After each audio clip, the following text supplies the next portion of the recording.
So Hare Krishna. Hare We're here Krishna. together. Hare Krishna. We're here together in remembrance of Mother's Day while trying to figure out a way in which we can continue to honor and support our mothers. So we thought we'd have a conversation on what moms need for support. So I have with me Gopika Sharma, who's a brand new and also a seasoned mom. She's a mom of two kids. How old are your kids, Gopika? 3.5 and 7 months. 7 months. All right. So you're in the swing of it. Yes. So what have you found that you need for support as you carry on with your mothering? I need a lot of support. Um, I think the first thing is recognizing that I actually need a lot of support in this role, and the ability to ask for it. But I think one thing that I need is just to feel seen in my role as a mom and seen for what a tremendous identity shift happens when you become a mom and all the responsibility that you take on for growing a human, birthing them, sacrificing perhaps part of your identity or career or freedom. A lot of that often falls on the mom, not always, but a lot of that. So just to be seen and acknowledged, that's the first thing that comes to mind. Right. I totally relate with that. There's been some research done that moms who feel personally supported and heard and seen, that they tend to feel less anxiety and depression, stress and loneliness, Mm. and also just get more life satisfaction and fulfillment when they get that support. So even though it seems something small, it's actually huge. Yeah. And you were talking about just needing to be like seen because there's so much societal pressure that the mom's supposed to be the all and everything. And we can really easily maybe even feel some shame or something if we can't be the perfect stereotypical mom. Yeah, absolutely. Especially in today's day and age of social media, you can look at all these different moms putting their best selves online, and it can feel very easy to fall short, or I'm not doing enough fun crafts, or I'm not as emotionally regulated with my children, or I'm not cooking the best lunches, or whatever it is. And I also think that the first month or two, perhaps you do receive a lot of support. I know I was fortunate to get a lot of love and support, and I still do. But that first few months, there's a lot of attention on you and the new baby and postpartum. And of course, it's needed. But then as time goes on, there's almost like a subtle expectation that you should just be ready to like move back into life as the baby gets older. Okay, back to all your other responsibilities, being a daughter, family member, temple service person, whatever, whatever. And it's almost like forget the fact that you have a baby. Like we're going to forget that you have a baby and we're just going to like see you as the person that you were. And while things do get better as your kids grow, there's still a huge identity shift, and mothering continues to remain hard, especially in those early years. So, For sure. I remember when our second daughter was pregnant, and I said, "Would you like me to come down?" Because she lives in another city. She says, "Well, I don't know." I said, "Look, I don't have to come to the birth if you don't want. I'll just be there and do some cooking because you're probably going to need some help." Well, okay. And she says, "Mom, you just saved my life." And then it was the first one, and I thought she was doing good. So I went back home after a week or so. And then we had to go back to her city about 3 weeks later. I said, "How are you doing?" She goes, "Oh, we eat toast and that's it. The baby cries morning, noon, and night." I said, "Okay, I'll be right back. I'll go home, pack my stuff, and I'll come." You yeah, just have no idea yeah, what you're going to expect. Some babies are easier, some babies are harder. yeah, What we do know is that support is needed, Yeah. especially in the beginning. Yeah. There's a I think saying that postpartum is forever, you know, right. it's not just I the was first just 6 months. gonna Postpartum is forever. And I'm sure, you do kind of grow out of mothering young kids and new challenges come, but definitely at least I would say the first 1 to 3 years. I mean, I'm just coming out of year 3 and I'm still feeling the intensity of having a toddler, but I'd up that to 8 if you don't mind. yeah, I believe you Yeah, that until they're like, yeah. I don't know, I haven't had that Until the experience, but youngest is 8. I will put the date on my calendar.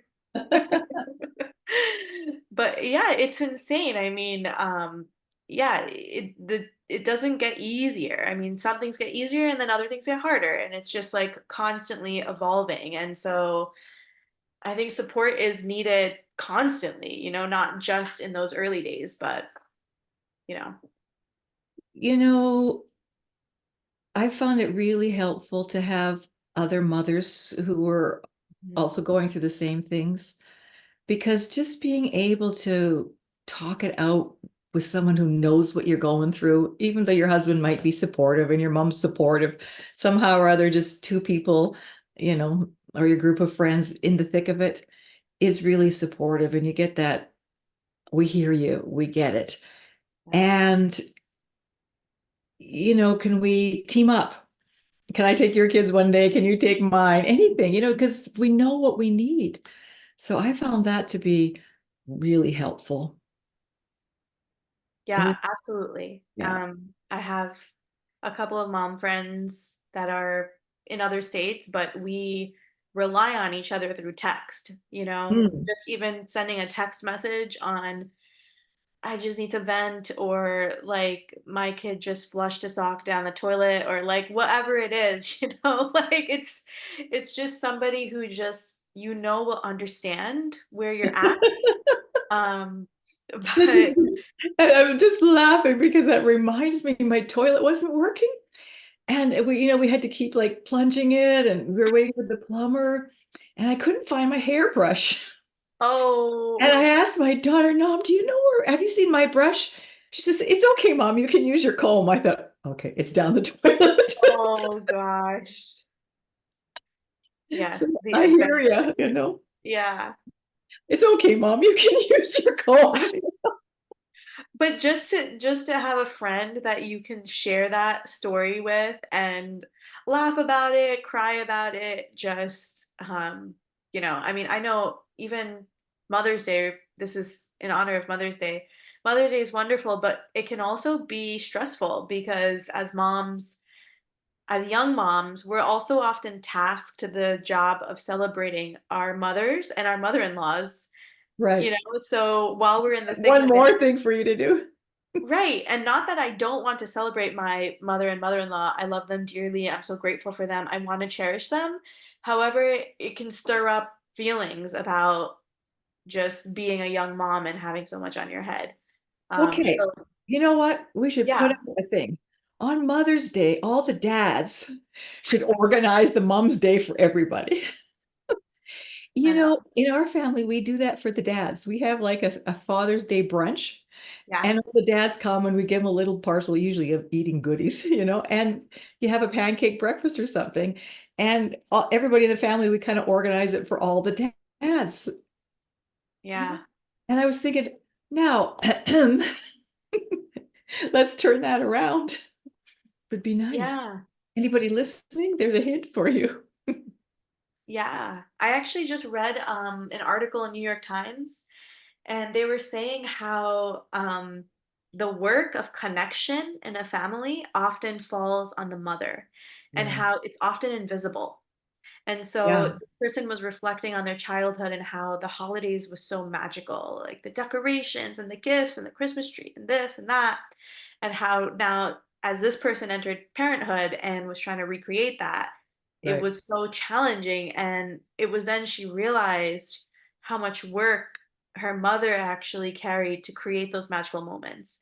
And so I think we all live that magic in some way in our childhood, but then when you have your own kids, it's like, wow, who's going to do the work to create the magic or pass on the culture or the traditions or Right. have some sort of spiritual practices that are regularly done in the house. All of that is work.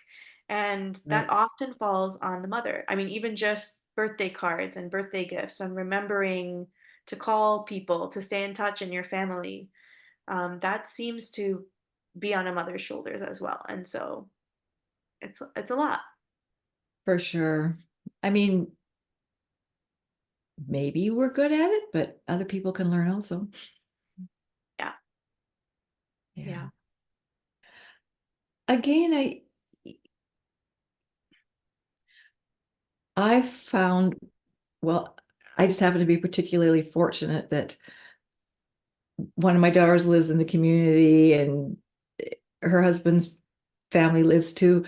So we all kind of work together to create it, like all the moms and a few of the dads too. So again, it's like kind of reaching out to your friends and the other ladies because yes, we would maybe like our husbands to, come forward and do those things and maybe some of the mental load they can take on. Yeah. And some of it maybe is carries the nurturing nature of women and it needs a collection of women to carry on and so somehow rather just being able to recognize that need in ourselves and to be able to reach out and be there for other ladies too. I think turn around and come back to us, where we can kind of make groups to do those things. Yeah. It's definitely helpful. I know one of my friends here, a couple years ago, we got together and we did a little genomostomy for our kids, just her kids and Mm, my kids, and we worked nice. together to put together like a little story time and kirtan and just like a little tiny get together. But it was really nice to have a partner in crime Good. to do that rather than do it myself. At the same time, I also would say that I think it's really important to have these conversations, um, like with our husbands and our partners to make them aware of the fact that this is work because I think family cultures, again, oftentimes the mother is doing this work, it's not seen. Yeah. So when the boys become husbands and they've been raised in certain households where there is so much invisible labor being done, it's never been made explicit. That culture just gets passed on. And so I know for us, we've had to and we continue to have all these conversations about how we can share the load and how he can pitch in and areas he can maybe take a little more initiative in, just not only to support me, but also to model to our children that in today's day and age, roles are not so black and white. And yes, maybe as a woman, you might be inclined to do things, but you also might not be, and same Right. as a man. And so being open to the possibility of picking up anything depending on your nature and your partner's nature and your strengths and weaknesses to be able to work together as a team. And it's also really beneficial for the kids when they have that bonding with their dad. Mhm. Because we can all probably look back into our childhood and see the ways in which our dad did reach out to connect and do something, whether it was, you know, going out and chopping the Christmas tree. I mean, city people don't do that, but in our community, we're kind of the Hari Christmases. We do all the cultures, any excuse because everyone's on vacation. So, and we live in a pine forest, so we all go get a pine tree. It smells good in the house. Yeah. And I know my grandkids, they love going with their dad, and it's like a whole afternoon, just finding the right tree, right? Yeah. So not only does it help us, but it's really nurturing for the kids too. Hmm. And I think that appreciating that nurturing that happens between dad and the kids should also be the glories of it should be sung more. And in that way, we'd both be the kid win-win-win for everybody. The kids, the mom, the dad. Yeah. Yeah. True. So why do you think it's so hard to ask for help? Oh, that's a big question. Well, a couple of reasons. One, I think the help that you really need as a mom is not often desired tasks by other people. So it can feel uncomfortable to ask for help because, like, I know for me, I don't always, at least in the early days especially, I don't really need help holding my baby, or I didn't need help holding my baby. I needed help doing the dishes and folding the laundry and sweeping my floor and meals and cleaning up and that kind of thing is where I really needed the help. I didn't want anybody to hold my baby while I did the dishes, you know? Right. So I think asking for help could be awkward. If this is helpful for our second baby, my husband and I, we just typed up a list of things, and we just stuck it on our fridge in big font. And so whoever came to our house, we never explicitly asked because we felt a little uncomfortable asking guests to, So wash this their was a list hands. of things that you would need help with. Yes, like sweep the floor, um, fold the laundry. Like it just had a bunch of ways you can help us if you would like Okay. to, Nice. And we just put it on our fridge and we didn't say a word.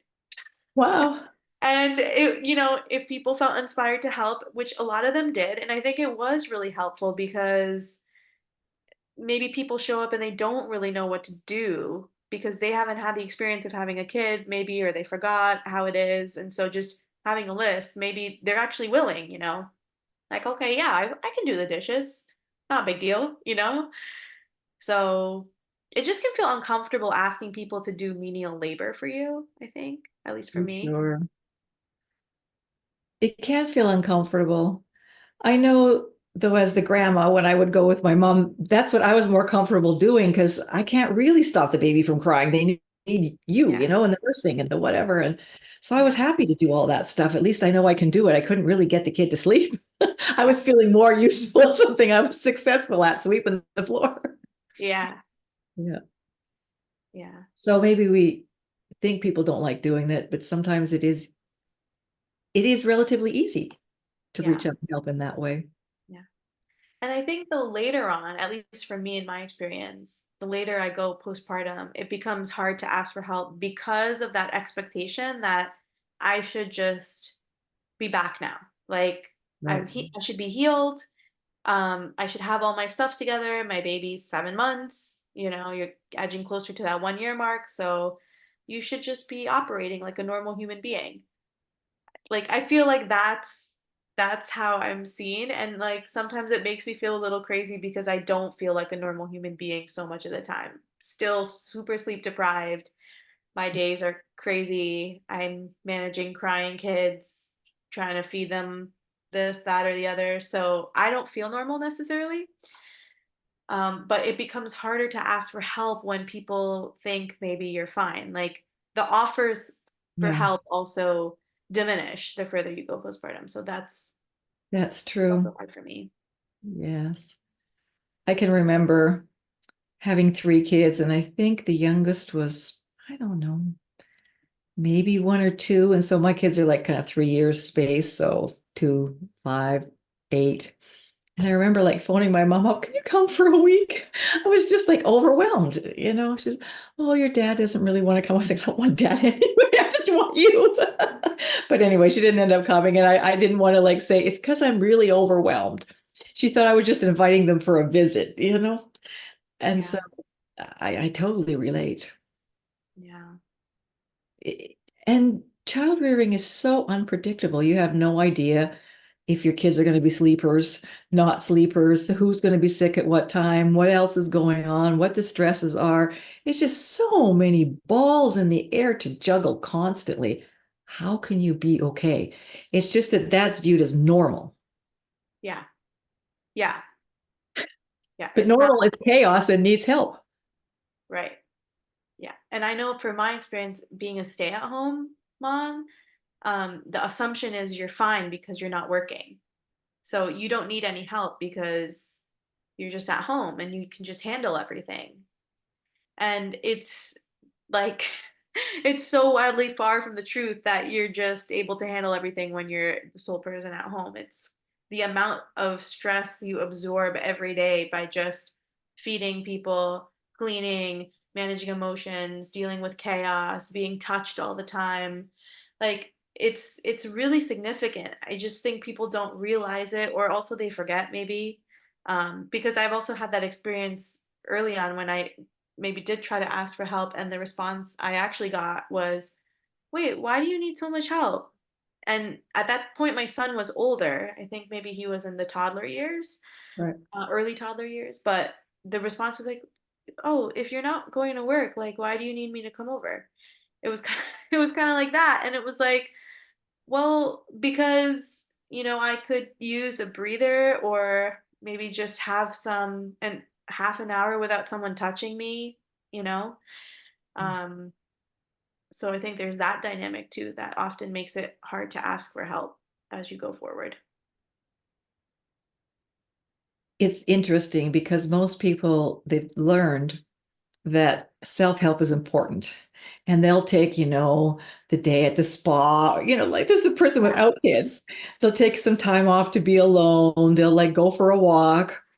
They yeah, don't realize that those options aren't available unless somebody else steps in. yep, It's kind of like, nah, you do it for yourself without even thinking about it. yeah. And that's the best, right? Like as a mom, when someone says, make sure you make time for yourself. And you're just Oh, like, you want to babysit? I can't make time for myself. Like it's just wild. But I feel like on the flip side, you know, um, I've had to learn to support myself, Mm, in this process, because the reality is that I'm operating in a world that won't ever really support me 100%. And so, right. although it's good to continuously have these conversations and make sure I seek out help and support whenever possible, it's still probably not going to be enough. And so at the end of the day, I still have to figure out a way to take care of myself so I can show up and be the best that I can for my children. So taking care of myself and figuring out how to do that, even at the bare minimum, is in itself a service so I can be the best mother that I can for my children. For sure. That just makes me think of being the best mom you can is not necessarily presenting oneself as the ideal mom. Mhm, Like, I don't think I cleaned a closet in 3 years. Like who's got time to clean closets? mhm, Yes, maybe when you're the kids and you're switching, ages and you got to clean out that, but all the extra ones in here and there, mm, there's no time. And, should I feel shame for all that? It's like, I don't care. This is important and I need my time and the closet can wait. yep, yeah.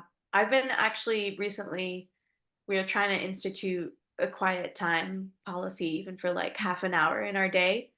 And I've been trying to voice to my toddler on the days where I'm like really solo with the two of them that I need a break.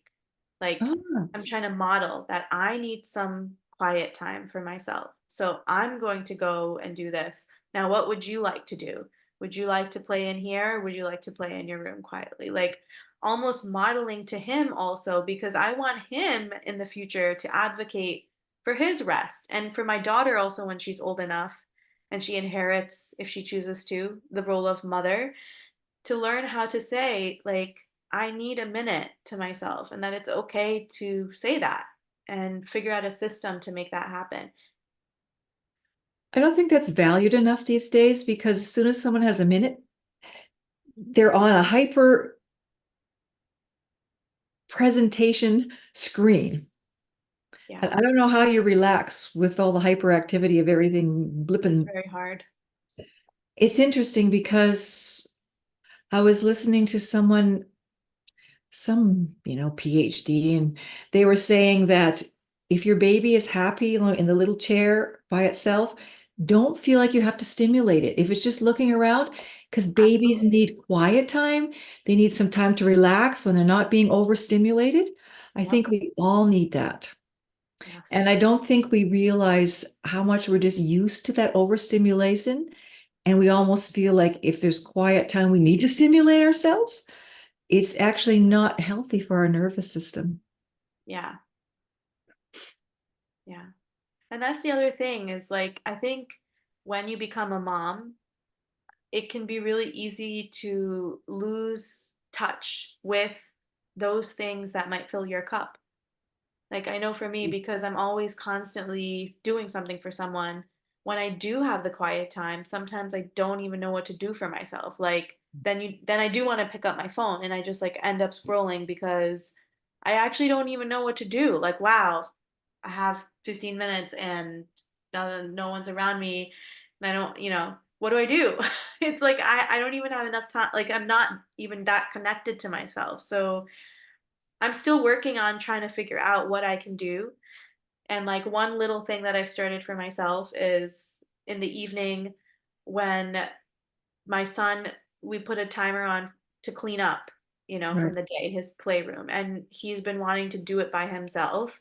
So Ooh, if he does do it by himself, that's great. It's like 15 minutes. And in that 15 minutes, my husband is, having my daughter and cleaning up. I just take myself out for a walk just for wow. 10 to 15 minutes and I leave my phone and I just go and walk. And it's been such a wonderful grounding way for me to just breathe the fresh air, let go of the day, you know, speak some things I feel grateful about. And then I come back and I feel ready to put my kids to bed in a space that is full rather than just like I want to rush through bedtime because I'm tired and exhausted. So that's like one tiny thing that I'm like, okay, I can do this for myself. That's a great idea. I was reflecting that we're not aware how much our fast-paced city indoor culture affects us. Hmm. Like we look at these traditional, moms in the roles, but they spent most of the time outside. Even you have to take a walk to the river to get the water. You're getting a walk to the river to get the water. Like these things which are inherently grounding, like you're saying, going for a walk for 15 minutes. Those things aren't part of our life.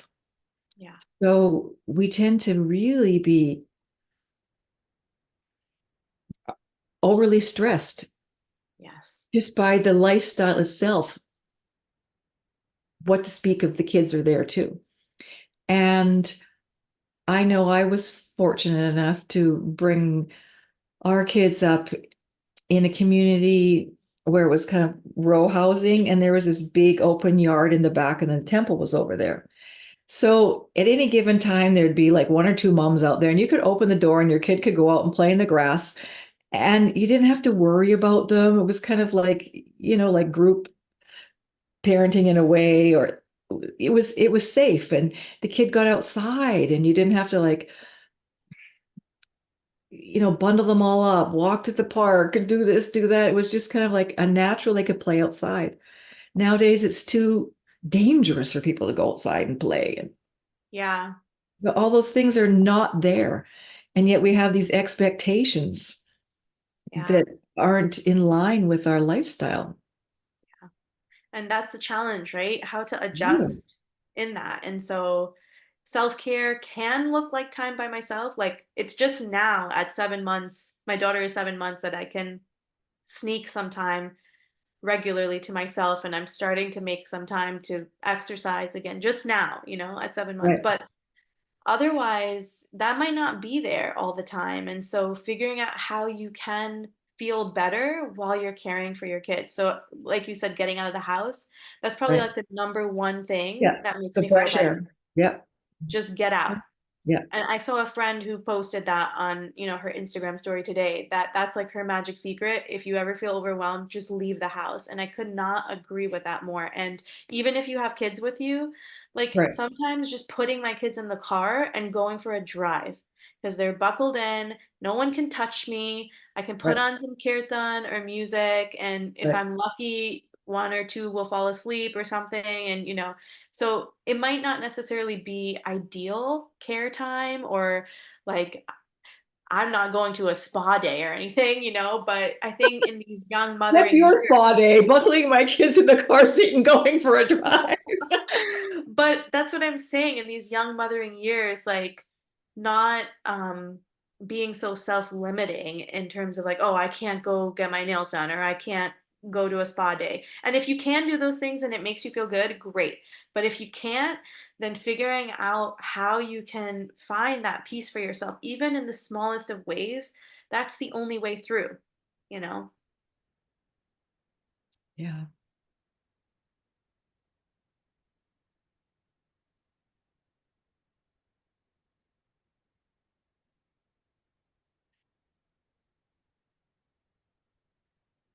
When you look at research done on overwhelm for parents, Hmm. especially moms, the biggest thing is recognizing it, not feeling shame, and not being afraid to ask for help.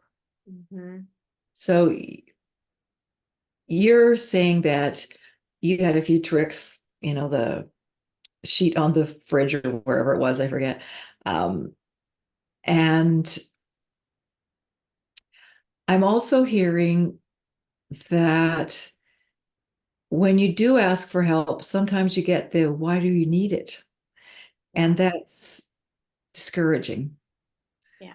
So even if this podcast, whatever they call them nowadays, show my age, right? I guess there's still podcasts. Um, just enlighten people that moms always need help. Always. Yeah. And if not help, just an encouraging word. Right. And to No. be seen and recognized and Yeah. valued. Like, you're doing so great and you're such a wonderful mom. Like, just even hearing that could be enough to help a mom get through their day. I mean, I know for me, if someone shares that with me, it would. I'd be like, okay, because I think as moms we're so hard on ourselves. A lot Yeah. of times with our kids, we just see, I know for me, all the ways I'm falling short. Like, I lost my cool with my 3-year-old. I might have yelled. I might have responded in a way that I wasn't proud of. I couldn't clean up the mess on the floor for like 6 hours and now it's all like stuck to the ground or whatever it is. It can be so easy to look at all the ways that you're just unable to keep up with it. And the big picture, though, and I know a lot of psychologists refer to this as like the good enough parenting model. Right. Chances are you're probably doing good enough for your Yeah. kids. Yeah. Your kids are loved, they're taken care of, you know, they're being nurtured. So it's probably fine, but just to be reminded of that, especially on the hard days, can mean a lot. I saw some Instagram reel, where the dad comes home, how was your day? And the mom shows all, just picturing all the things that went wrong, like the daughter's carrying the cake and it falls on the floor. And then he goes in and, she says, okay, exhausted. He goes in and asks the kid, how was your day? Oh, it's great. The cake dropped and we had a party on the floor. And, the kid, it was totally different from the kid's eye. Yeah. So we probably are good enough, if not more, Yeah, from the kid's eye. for sure. Yeah. So thank you so much, Gopika, for Thank you. sharing your heart and being able to just let us all acknowledge that we've all been through the same thing. It's tough. We're all going through the same stuff, and we are good enough. Yes, absolutely. All right. Thank you very much. Thank you for having me. Hare Krishna. Hare Krishna.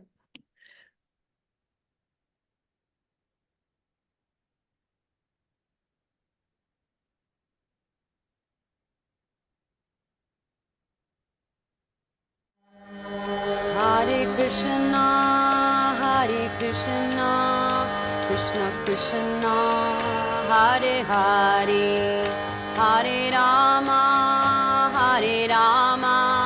Rama Rama, Hare Hare, Hare